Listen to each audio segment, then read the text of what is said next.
Hello, hello. Welcome to Leap Taken. Here at Leap Taken, I talk about all things witchy, craft related, law of attraction, manifesting, esoteric, and everything else in between.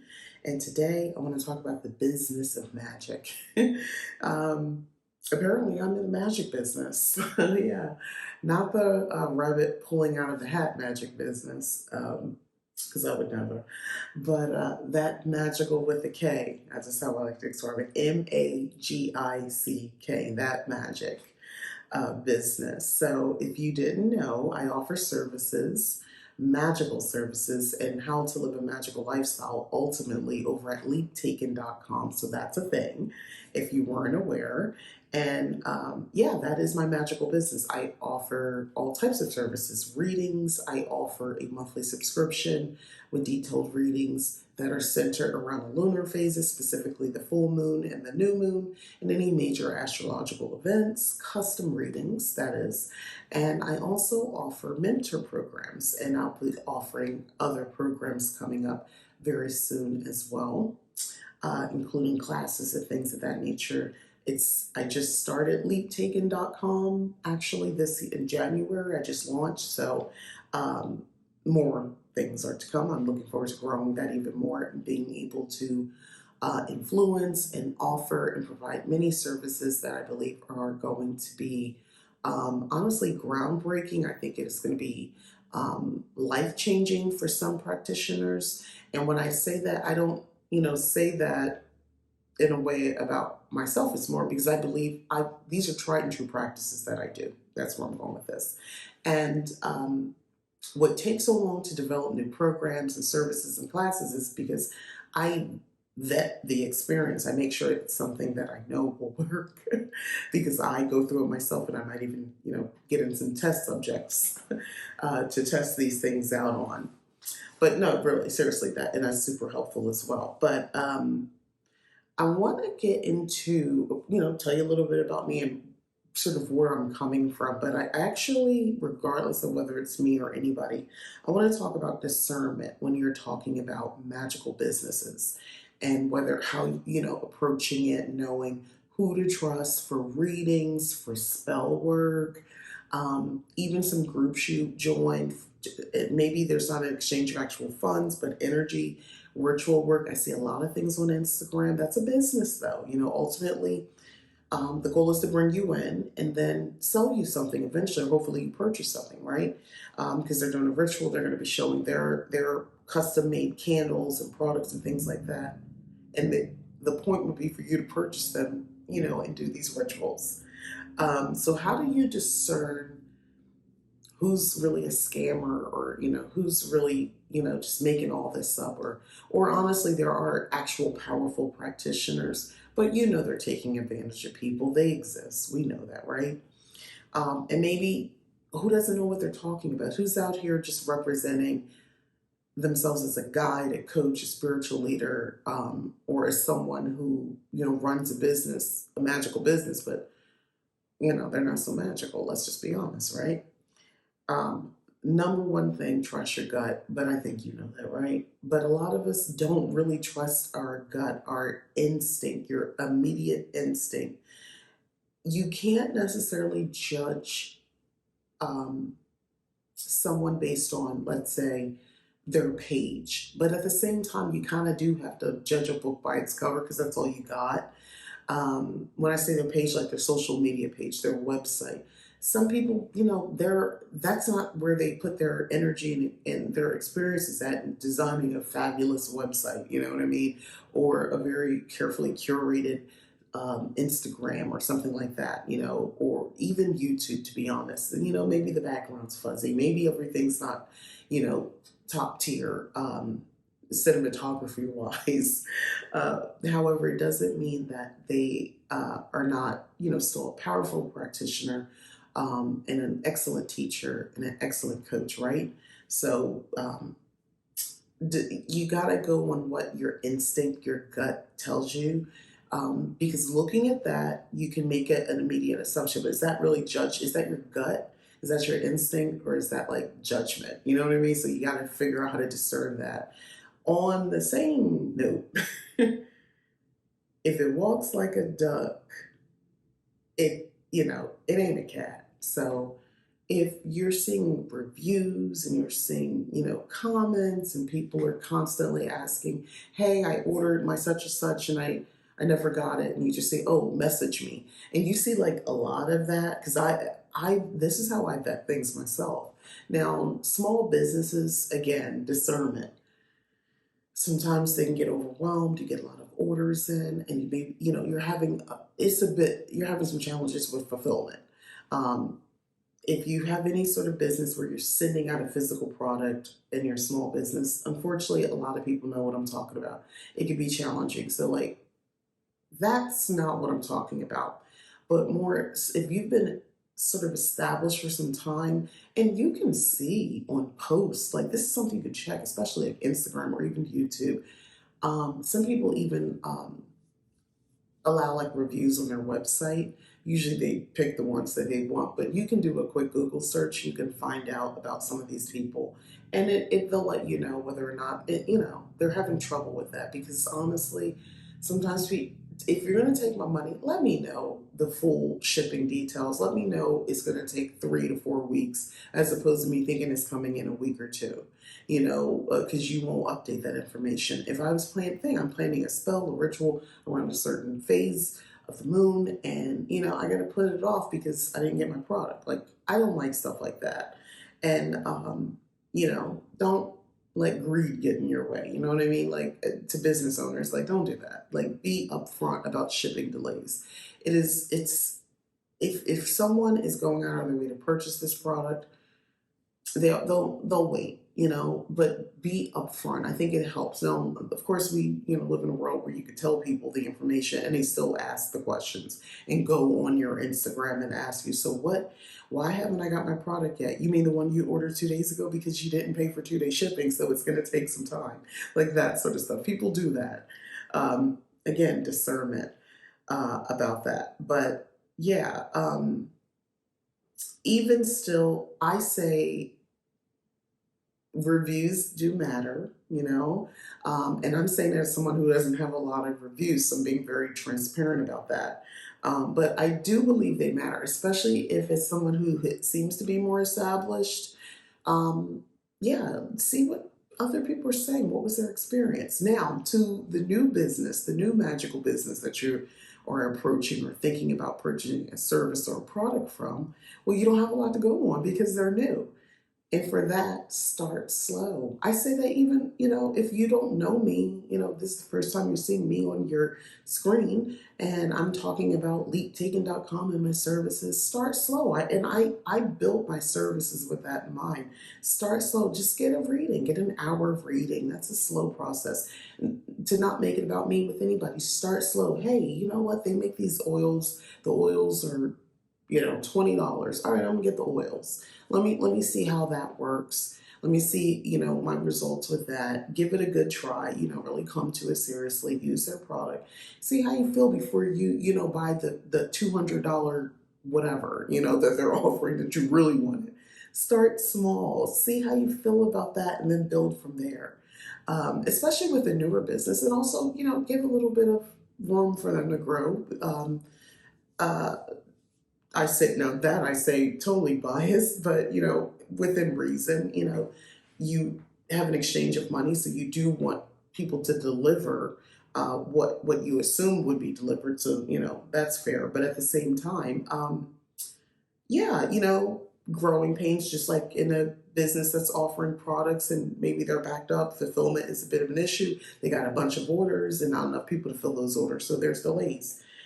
So I think there's a responsibility on either side to just as consistent as possible and to communicate with their clients and their customers. I think that's important as well. But you, as the person who's buying the product or the service, yeah, I think you should definitely have your expectations you had, especially on what was advertised, right, and what was sold to you, how it was described. Yeah, the expectation is you would get that. So that's why I say start slow, so you can kind of get to know them. Go in slow.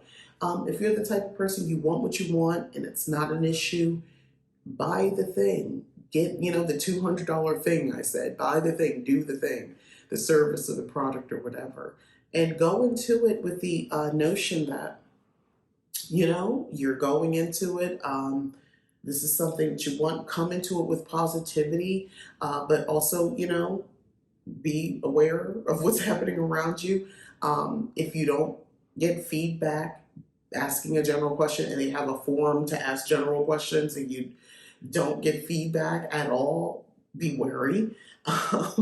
If you buy the thing or do the thing and it's not at all what was advertised, to maybe not buy more. I think that was your experience, and it's safe to say, okay, this is not what was advertised. And if you communicate and they don't respond, come on, um, that's not great. So now that I've talked about discernment and kind of, a little bit mostly from the client and customer side and a little bit from a business side, let's talk about what magical businesses really even do. Now, this isn't me, I don't mean specifically like, oh, they sell oils or they sell sage bundles or she sells readings or, whatever. Um, it's more, at least from my perspective, for me, it's more about a lifestyle. I'm trying to fit into your lifestyle, expand your lifestyle from a magical point of view, or maybe completely help you change your lifestyle, with a different way of thinking, a different way of existing. Um, that's how serious I take my business. So what does a magical business do? It should be influencing you. It should be spiritually coaching, mentoring you. It should be offering products that benefit a desire or need that you have or a want. It should be giving overall guidance and direction.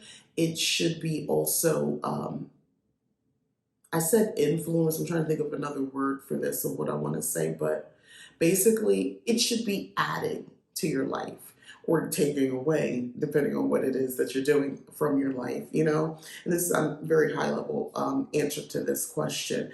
But ultimately, you should be able to trust whoever or whatever, you've purchased, service wise or product and or both, to benefit you in some capacity, right? That's usually what you're going for. Whether the benefit is to remove someone or something from your life or to add someone or something to your life, that's ultimately what that magical business is doing. Um, Now, with that being said, I want to kind of get into the concept of making a magical product or purchasing it, and what sort of kind of a comparison conversation about that.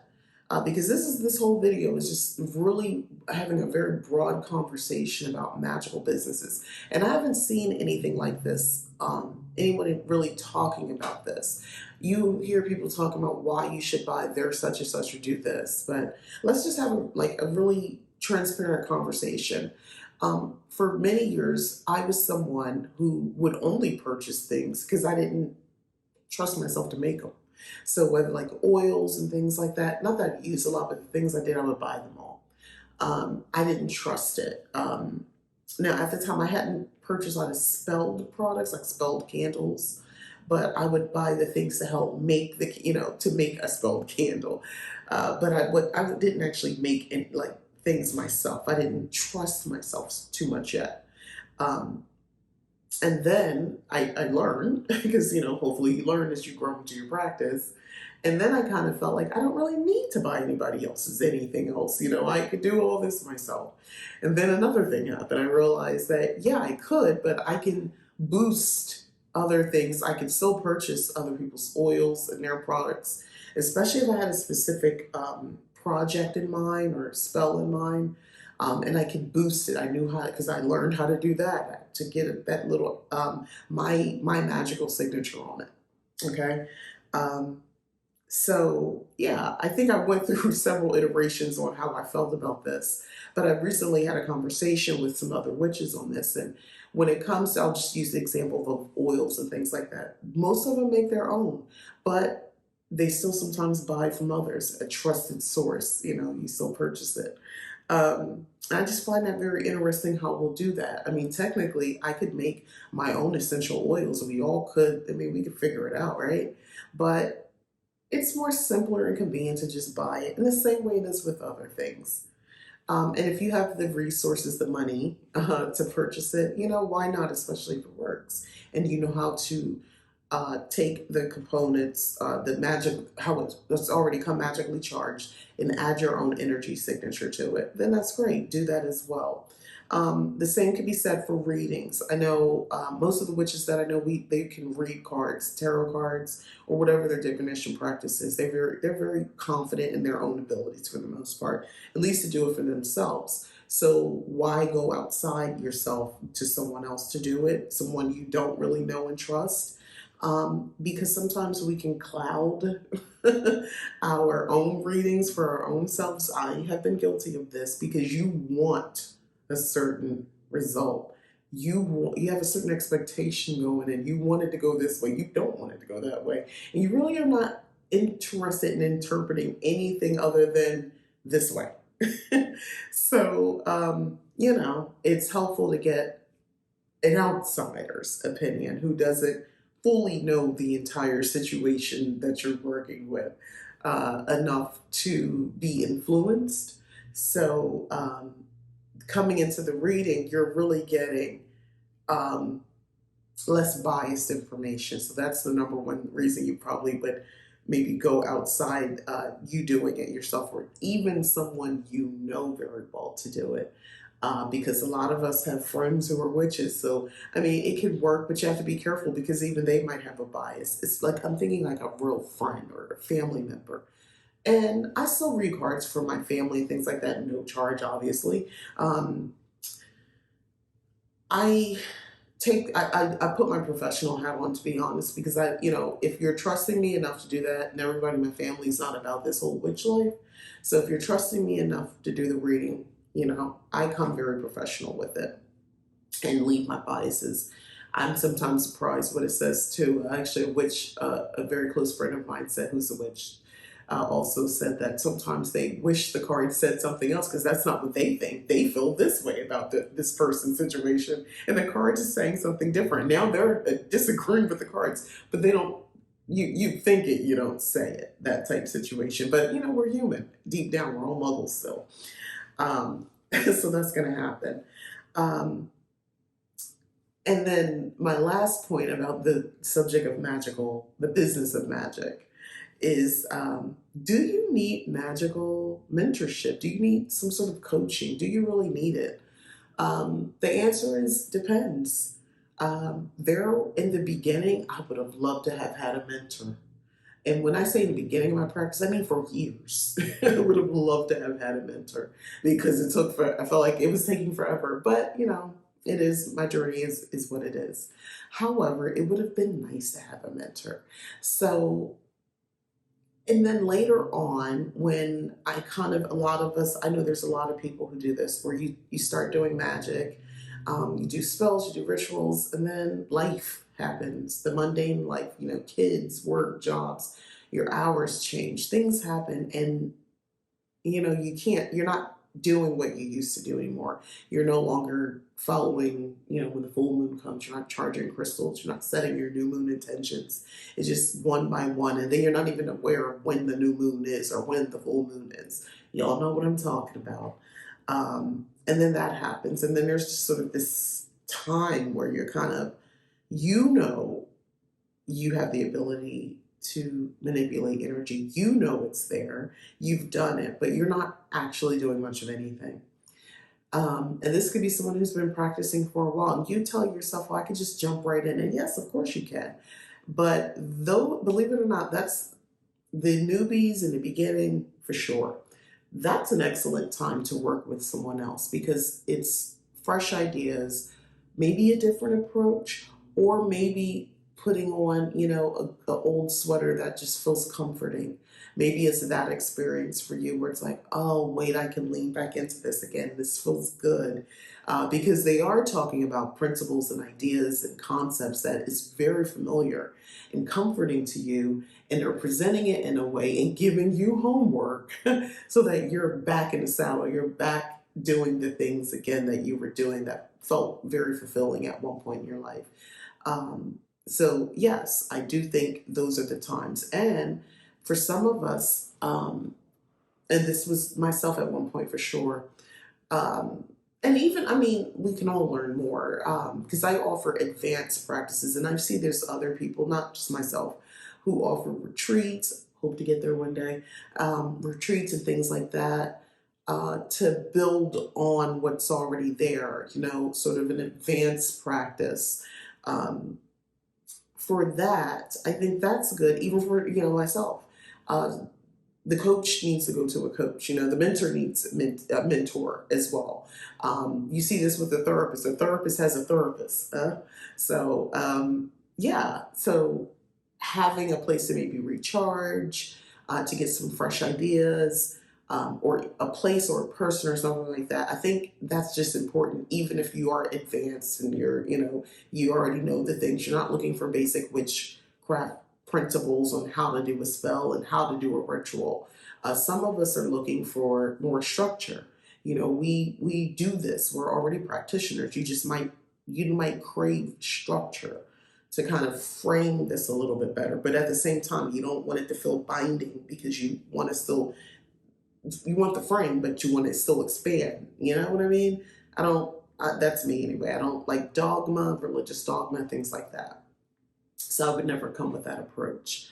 But yeah, so technically at some point we all could use a little bit of magical coaching and a little magical mentorship at some point on our journey, on this journey of living a magical lifestyle. So that's sort of my very different approach and conversation about the business of magic. Hopefully you enjoy this conversation. Um, Please like, subscribe, share. Helps. And consider hitting the join button to join Leap Taken here on YouTube. So there's a book club, and there's two different levels. Like, go into details. Go ahead and click on the join button. There's a short video that tells you about it. Also, again, I mentioned it maybe once or twice on this video, but leaptaken.com for services that I offer. Take a look around. And if you have any questions, you can also, ask here in the comments as well. I'd be happy to answer any questions. So thanks again for watching. I'm out of here. All right, bye-bye.